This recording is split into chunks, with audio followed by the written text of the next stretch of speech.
Hello guys, welcome to another video of stock market. Friends, Asian speciality films limited का जिस IPO का आज listing होने जा रहा है, जिसमें लोग जानेंगे इसका लिस्टिंग गेन कितना मिलेगा, मतलब कि इसमें प्रॉफिट मिलेगी या लॉस मिलेगा, और स्ट्रैटेजी क्या अपनाना चाहिए। और अगर इसमें गाइस इस कंपनी का जो है सो जब लिस्टिंग होगा तो इसमें क्या बाई करना चाहिए या फिर मतलब फ्रेश एंट्री लेना चाहिए या फिर नहीं, और जो अलॉटीज है मतलब जिनको अलॉटमेंट हुआ था वो इसको होल्ड करे या फिर सेल करके निकल जाए। तो आज इस वीडियो में हम लोग इन सभी चीज़ों को डिस्कस करेंगे। चलिए फ्रेंड्स, वीडियो को स्टार्ट करते हैं।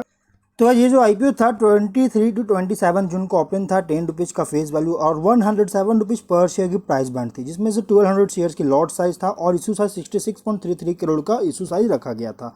Company book build issue IPO था और लिस्टिंग का डेट है गाइज 6 जुलाई 2023 का, जो कि आज के दिन लिस्टिंग है। और ये गाइज एनएसई एसएमई में लिस्टेड होने जा रहा है, मतलब कि स्टॉक एक्सचेंज जो है एनएसई एसएमई के मतलब कि कैटेगरी में जो है लिस्टिंग हो रही है।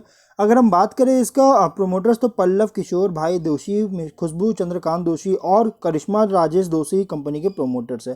प्री इशू होल्डिंग 100% का है, पोस्ट इशू 70% का होल्डिंग्स देखने को मिल जाएगा। और पी रेशियो 16.5 टाइम का है, आर ओ 17.08% का, आर ओ सी 12.19% का, डेट इक्विटी 0.08 टाइम का है, ई पी एस 8.36 रुपीज़ का, 15.62% का रिटर्न ऑन नेटवर्थ है। ऑब्जेक्टिव क्या है, तो कंपनी पर कुछ लोन है जिसका फुल पार्ट में या तो फुल जो है यहाँ पे रीपेमेंट करना चाह रही है, वर्किंग कैपिटल रिक्वायरमेंट को फंडिंग करना चाह रही है और जनरल कॉर्पोरेट पर्पज़ के लिए आईपीओ लाया गया है। अब रही बात कि इसका लिस्टिंग कितना मिले, देखिए इसका जीएमपी चल रहा है 55 रुपीज़ का, जिसके अकॉर्डिंग कंपनी जो है सो 51% की लिस्टिंग का अप्रॉक्स जो है सो चांसेस है कि लिस्टिंग होगी।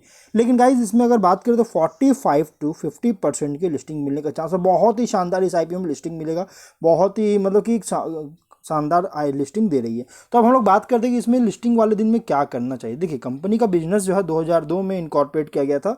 एशियन स्पेशलिटी फिल्म्स लिमिटेड जो है ये कंपनी जो है सो स्पेशलाइज्ड प्लास्टिक प्रोडक्ट्स का, जो कि होम इम्प्रूवमेंट और होम फर्निशिंग इंडस्ट्री और inter multinational modern trade retailers को जैसे IKEA, Walmart, Kmart, Bed Bath and Beyond, Rusta and Runsven, Coles, Kroger and etcetera, इन सभी के लिए जो है सो कंपनी स्पेशलाइज्ड प्लास्टिक प्रोडक्ट्स का जो है सो मैन्युफैक्चर और एक्सपोर्टर है। और जो कि कंपनी का प्रोडक्ट लिस्ट है गाइज यहाँ पे, जो कि इंक्लूड है बाथ एरिया एंड एक्सेसरीज के लिए artificial plants, flowers, kitchen and dining, storage and organisation, फिर fitness and lifestyle and outdoor and utility products, customised product जो कि जिसमें गाइज इंक्लूड है plastic films, spa slippers, baby shower caps, green house gutter seats etcetera. ये सभी मतलब कि इनका प्रोडक्ट्स का लिस्ट है जो कि कंपनी मैन्युफैक्चर करके उसको एक्सपोर्ट करती है।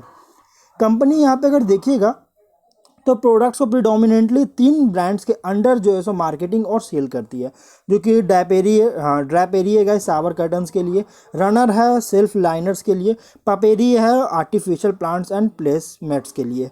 उस वहीं अगर देखा जाए तो कंपनी का डाइवर्स कस्टमर बेस है, डाइवर्सिफाइड कस्टमर बेस, और लगभग देखा जाए तो अलग अलग इंडस्ट्री में जैसे स्प्रेड किया हुआ है, मतलब फैला हुआ है। लेकिन इसमें यहाँ पे देखिए तो जो कि इंक्लूड है लेकिन लिमिटेड नहीं है। होम फर्निशिंग के लिए home decor departmental stores, discount retailers, hyper markets, hardware and home improvements, फिर office supplies stores, agricultural and medical industry, international importers and wholesale distributors के लिए, जो कि एक लिमिटेड नहीं है बल्कि गाइस ये सभी जैसे इसमें लिमिटेड नहीं है। जो फैला हुआ है ना कस्टमर बेस जो फैला हुआ है इंडस्ट्री में, ये लिमिटेड नहीं है, जो कि यहाँ पे उसके साथ कंपनी जैसे प्रोडक्ट्स को 24 सेंचुरीज को भी सप्लाई करता है। इसमें भी गाइस इंक्लूड है लेकिन लिमिटेड नहीं है, जैसे चाइना, सऊदी अरब, यूएस, फिर Qatar, UK, Germany, Italy, Canada, Romania, Denmark, Poland, New Zealand, अरब मतलब UAE, Spain, Austria, France, Australia, Kuwait, Belgium, Austria, Sweden and Mexico जैसी कंट्रीज़ में भी कंपनी जैसे 24 कंट्रीज़ में जो है सो ये प्रोडक्ट्स को सप्लाई कर रहा है।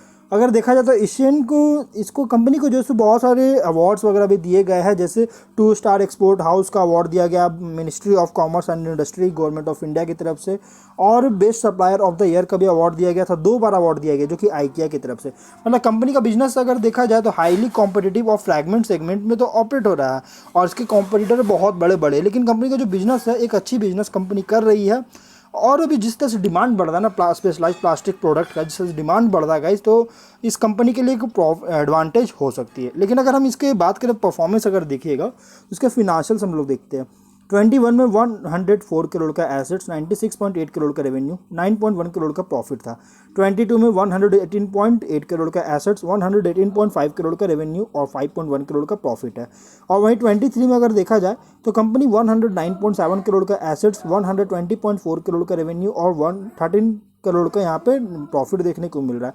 अगर डेट देखिएगा तो यहाँ पे डेट कंपनी का 22 में 25.8 करोड़ का डेट था, लेकिन 23 में एक डेट को बहुत ज़्यादा डिक्रीज किया है और 6.5 करोड़ का डेट देखने को मिल रहा है। मतलब कि 1/4 कंपनी जो है सो 3/4 कंपनी डेट को जो है सो पे आउट किया है। मतलब कि डेट कंपनी बहुत ही कम होने के कारण कंपनी का जो इंटरेस्ट वगैरह होता है वो कम होगा और इसकी वजह से कंपनी का प्रॉफिट पे बहुत ही अच्छा जो है सो एडवांटेज मिल सकता है, जिससे कंपनी का प्रॉफिट इंक्रीज हो सकता है। पीएटी जो है मतलब प्रॉफिट आफ्टर टैक्स ये इंक्रीज होगा। लेकिन कंपनी का 23 में प्रॉफिट जो है ना एक सडन बूस्ट देखने को मिला है, जो कि एक फ्यूचर में सस्टेनेबिलिटी को लेकर कंसर्न क्रिएट कर रहा है। प्लस यहाँ 22 में भी कंपनी का प्रॉफिट्स में गिरावट आया है। तो यहाँ पास्ट में कंपनी का प्रॉफिट अगर देखें तो गिरावट है, इसकी वजह से कंपनी इनकंसिस्टेंसी देखने को मिला, लेकिन 23 में एक सडन बूस्ट देखने को मिला है। लेकिन यार इसके अकॉर्डिंग अगर देखा जाए तो प्राइस बैंड जो रखा गया था 107 का, थोड़ा सा प्राइस रखा गया, थोड़ा सा प्राइसी था, लेकिन फिर भी गाइस कंपनी परफॉर्मेंस बहुत अच्छा किया। इसका आईपीओ बहुत ही शानदार परफॉर्म किया, 71 टाइम का सब्सक्रिप्शन हुआ था और इसी वजह से गाइस मैक्सिमम लोग जो थे इस आईपीओ में लिस्टिंग के लिए ही अप्लाई किए थे। लेकिन जिसके कारण गाइस इसमें आज ज़्यादा चांसेस थे कि इसमें लोअर सर्किट लग सकता है। वहीं अगर हम बात करें इसके स्ट्रेंथ और रिस्क की बात करें, थोड़ा पॉइंट्स हम लोग देखेंगे पॉजिटिव और negative point.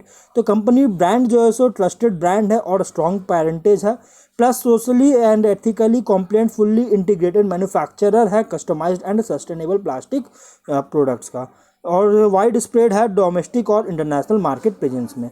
Comprehensive product portfolio है, जिससे कंपनी जो है कस्टमर्स को अलग अलग इंडस्ट्री वर्टिकल्स में सर्विस दे सके, इसके लिए जैसे उसका कॉम्प्रिहेंसिव प्रोडक्ट पोर्टफोलियो है।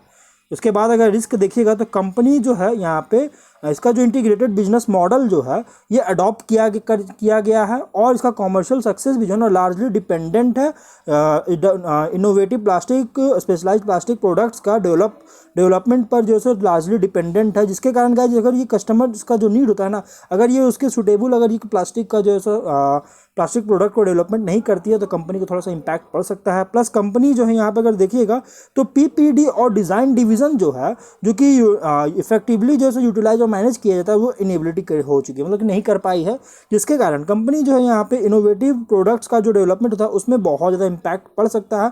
और इसके वजह से गाइस कंपनी का बिजनेस प्रॉफिटेबिलिटी रेवेन्यूज़ सभी प्रोडक्ट्स पे बहुत बिजनेस मॉडल बहुत ज़्यादा अफेक्ट पड़ सकती है, मतलब निगेटिव अफेक्ट पड़ सकता है। उसके बाद अगर देखा जाए तो कॉमर्शियल सक्सेस जो है ना कंपनी के प्रोडक्ट्स का ये लार्जली डिपेंडेंट है गाइस इसके कस्टमर्स के सक्सेस पर, मतलब कि कस्टमर का जो सक्सेस होता है ना उस पर बहुत ज़्यादा डिपेंडेंट है कंपनी के प्रोडक्ट्स। और उसके अकॉर्डिंग गाइस यहाँ पे अगर देखा अगर इंडस्ट्री और या बिजनेस जो कि कस्टमर्स है वो अगर इसमें मतलब कि अच्छा से परफॉर्म नहीं कर पाती, उनके बिजनेस और इंडस्ट्री अगर अच्छे से परफॉर्म नहीं करती उनके कस्टमर्स का, तो गाइस कंपनी जो कस्टमर्स का परफॉर्मेंस अच्छा नहीं होने के कारण इसके प्रोडक्ट्स को जो है सप्लाई नहीं किया जा पाएगा, सप्लाई नहीं हो पाएगी और इसके कारण कंपनी का बिजनेस पे, फिनेंशियल कंडीशन पे, ऑपरेशंस पे बहुत बड़ा इफेक्ट पड़ सकता है।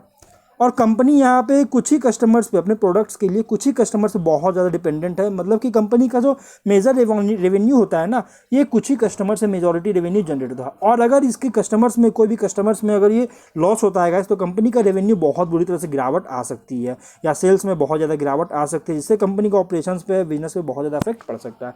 तो ओवरऑल अगर देखा जाए तो प्राइस बैंड यहाँ पे देखिए कंपनी बिजनेस मॉडल तो बहुत ही अच्छी है, कंपनी बहुत ही शानदार बिजनेस मॉडल, अभी डिमांड भी बढ़ा हुआ है कंपनी प्रोडक्ट्स का, जो स्पेशलाइज्ड प्रोडक्ट्स है उसका भी डिमांड भी मार्केट में बढ़ा हुआ है और इसी के कारण गाइस कंपनी जो है एक अच्छा परफॉर्म कर रही है। अब लेकिन देखना ये कि फ्यूचर में कंपनी कैसा परफॉर्म करती है, क्योंकि इसका रिजल्ट आने वाला है गाइस जुलाई का महीना चल रहा है और इस मंथ में कंपनी का जो है रिजल्ट भी आने वाला है, तो ये रिजल्ट कंपनी पर बहुत ज़्यादा फोकस कर सकता है, मतलब रिजल्ट बहुत ज़्यादा इंपॉर्टेंट होगा इस कंपनी के लिए। अगर रिजल्ट अच्छी परफॉर्म करती है गाइस तो कंपनी आपको एक अच्छा रिटर्न दे सकती है, अच्छी ग्रोथ देखने को मिल सकता है। लेकिन अगर इसके रेवेन्यूज प्रॉफिट में गिरावट आता है इस बार तो गाइस कंपनी में बहुत बड़ा इफेक्ट पड़ सकता है। अब रही बात कि इसमें क्या करना चाहिए, देखिए जो रिस्क नहीं लेना चाहते हैं तो लेकिन आज के उससे पहले गाइस आज हम लोग बात करते हैं कि इस कंपनी में ज़्यादा चांसेस है कि इस कंपनी में लोअर सर्किट लगने का, क्योंकि देखिए कोई भी एसएमई कैटेगरी का जो आईपीओ होता है ना, अगर उसमें 20% भी अगर लिस्टिंग मिलता है गाइस तो उसमें लोअर सर्किट बहुत जल्दी लगती है।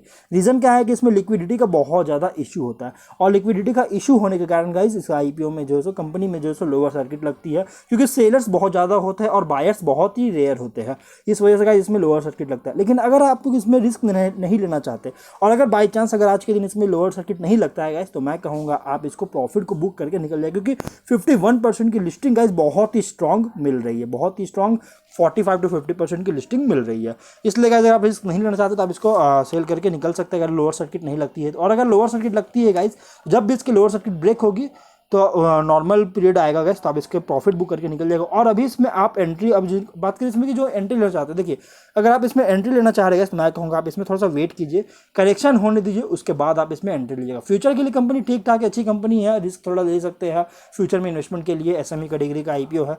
तो गाइस अभी आप इसमें थोड़ा सा वेट कीजिए, करेक्शन होने दीजिए, उसके बाद आप इसमें फिर से एंट्री लीजिएगा। तो अब हम लोग वीडियो को यहीं पर एंड करते हैं, अगर कोई डाउट है कमेंट बॉक्स में पूछिए। मिलते हैं नेक्स्ट वीडियो में, टिल देन बाय बाय।